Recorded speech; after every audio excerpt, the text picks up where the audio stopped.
What is up, gamers? It's your boy The Goods, and we are back for episode number 14 of Narcissu, I think, right? Let me just triple check here and make sure I'm on the right one. Episode 14 of Narcissu. In the last episode, we learned about Catholicism, and now we're going to be learning about some pineapple trees. At a slightly earlier time than usual, I headed to the hospital. The lunch is in my tote bag. In my hand, number 2. Since it was hot, Mother also prepared a frozen water bottle for me. I wasn't sure how far we were going, but I was pretty sure she spoke about going all the way to the ocean before. Ah, Setsumi-san. Chihiro-san. To be honest, I was looking for you. And from her pocket, she took something out and offered it to me. This, could you give it to One-chan for me? A key. What I accepted was a shining silver key. Is this for a car? Yes, if you tell her it's parked in the rear parking lot, I think she'd understand. So could you do that for me, please? With those final words, once again, Chihiro-san rushed off somewhere. It couldn't be. I didn't think she was planning on going by car, but... Or maybe there was someone else to drive? As I wondered about it, I went to Himeko-san as I was told. The elevator bell chimed.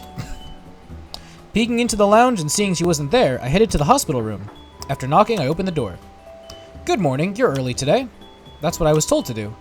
And this, I was told to hand this over. As I answered, I showed her the key I was given earlier.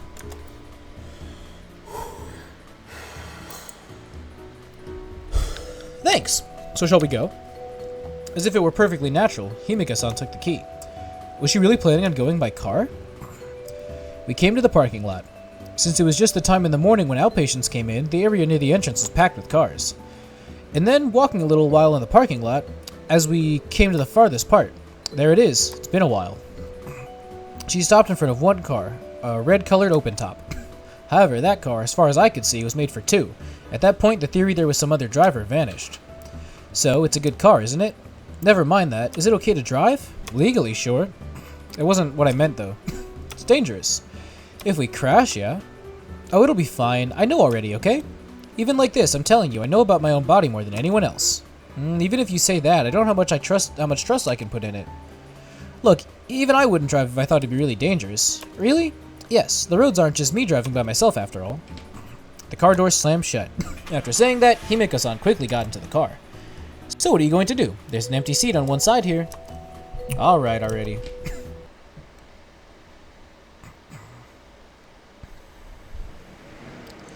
Raising a light engine noise, the red open-top started running.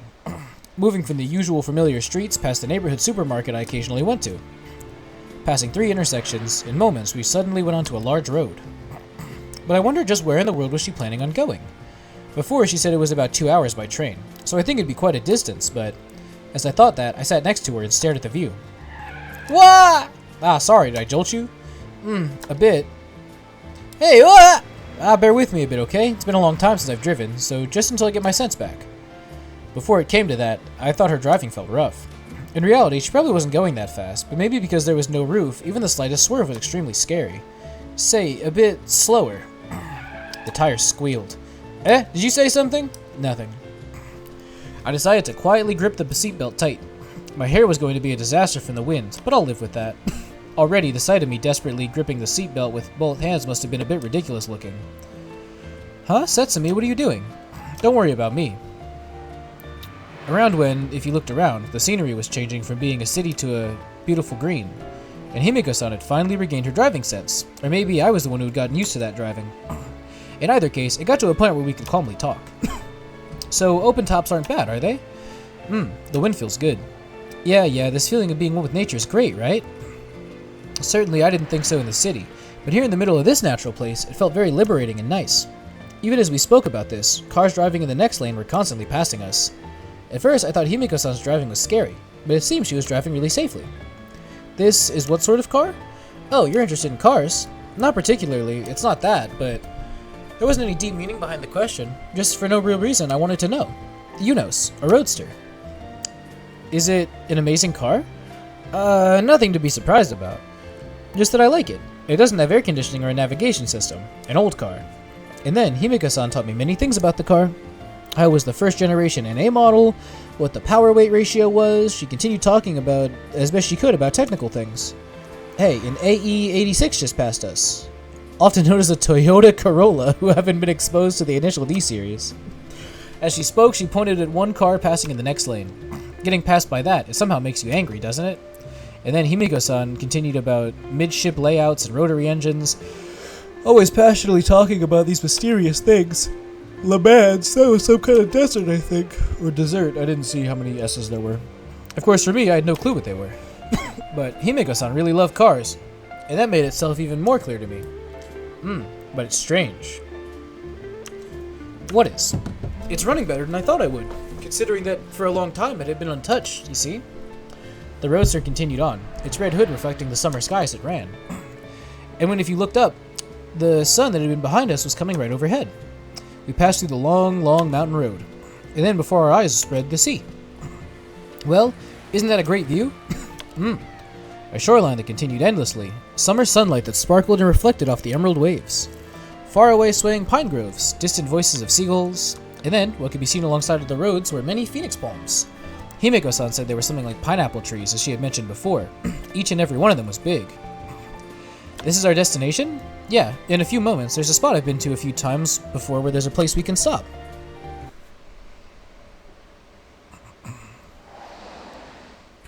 Okay, we're here. Along the road running parallel to the sea was a shoulder that seemed to be for emergency stopping. There was a space for 2 or 3 cars to stop, but since there was no traffic, it wasn't likely another car would come. Stopping the car in that area, we got out of the car.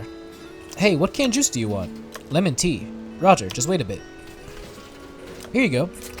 Mixed with the crashing of waves, the quick sound of pull tabs rang out. And then Himiko-san, facing the sea with her hand on her hip and swallowing loudly. Ah, delicious.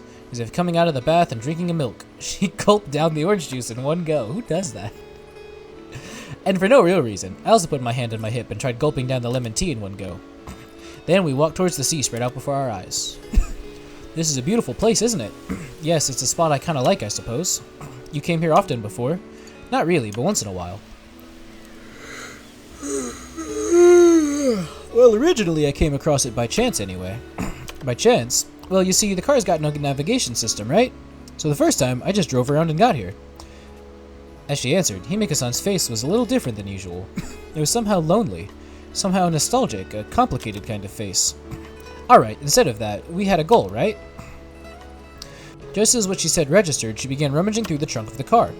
Then, taking out a small saw-like object, she started walking towards a large phoenix palm by the roadside. Did she really mean to cut one? Say, what's that? Oh, you don't know about hacksaws? They're really made for cutting metals, but they can cut well.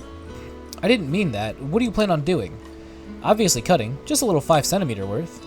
As she spoke, she placed the hacksaw against the phoenix palm. I had a feeling it was better to stop, but just how serious Himiko-san was, I didn't know. Or maybe if it's just 5 centimeters, it didn't matter so much. Was I worried about these things alone? Yeah, I think I'll stop. Saying that, she once again returned to the hacksaw to the trunk of the car. Phew, she decided to give up, or had she not been serious from the start? There's still eyes around. When it's a bit darker, I'll do it. It's not like she gave up at all. Burning sunlight, moist sea breeze, and the scent of the ocean. Once in a while, a number of seagulls came close. On that kind of beach, the two of us started a late lunch. Your mother's good at cooking, isn't she? Because for today, she tried extra hard. I see. What a good mother. Speaking about these things, we ate our lunch. Sitting upon the sheet Himiko-san prepared, it was a lunch party where the two of us put on straw hats to keep off the sun. Almost like pigeons in a park. When we gave the seagulls crumbled croquettes, they fiercely snapped them up. Looking at those silly figures, the two of us laughed.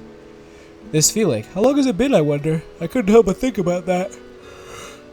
Looks like she still thinks you like them. The words came as she looked at the fries that were always there. At those words, I couldn't help but fall silent.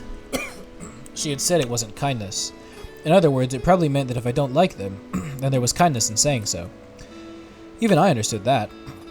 Understood, but reddening her hands, doing it for me, in front of such a happy mother, to say that sort of thing, knowing just how sad it would make her, that much even I knew. I felt something behind me. When I looked, Himiko-san was gently patting me on the back. As if calming a crying child, she continued to pat my back. Well, there's no helping it. It's not as easy as just saying it, after all. Himiko-san. Yeah, it'd be nice if someday you can come out and say it, right? You know, it's a really hard thing, but in reality, saying a bunch of selfish things might be just right, you know? Saying that, she gave me a smile. With her usual cheery face, she gently encouraged me. That's it. That's the end. In the next episode, we will learn what the hell they mean by vintage wine. God, I can't fucking talk. But for now, I'm going to end this one. Short 10-minute episode. Thank you so much for watching. I'll see you next time. Bye-bye!